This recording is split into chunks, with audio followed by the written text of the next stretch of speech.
Здравствуйте, ребята! Мы с вами находимся в комнате музея Муканова Кайрылы Мукановича. Подошли к первому стеллажу. Кайрыла Муканов родился 26 сентября 1932 году в ауле Интымак Октябрьского района Северо-Казахстанской области.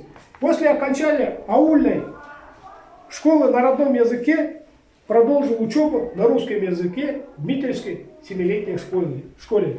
А затем Марьинскую среднюю школу. Окончил Марьинскую среднюю школу с серебряной медалью, поступил в Казахский государственный университет имени Кирова, ныне Казахский национальный университет имени Аль-Фараби, город Алматы. После окончания исторического факультета начал трудовую деятельность учителем истории в средней школе целинного совхоза Октябрьского района Северо-Казахстанской области.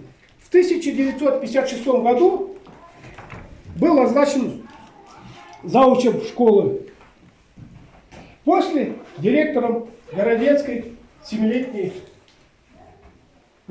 школы. Чуть позже школа не без участия Муканова была образована в среднюю школу. В этой школе он проработал 12 лет. Кайрыла Муканов был заместителем заведующего Северо-Казахстанского областного отдела народного образования, работал старшим преподавателем кафедры инновационных педагогических технологий областного института усовершенствования учителей.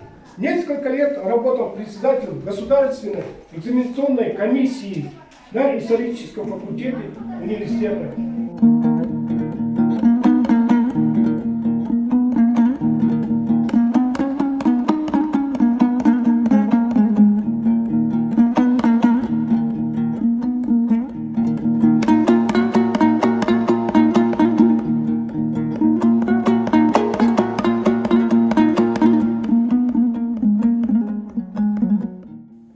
Бала Мұқановтың жары Күлзағир Ахан қызына арнап жазған өлеңіне үзінді.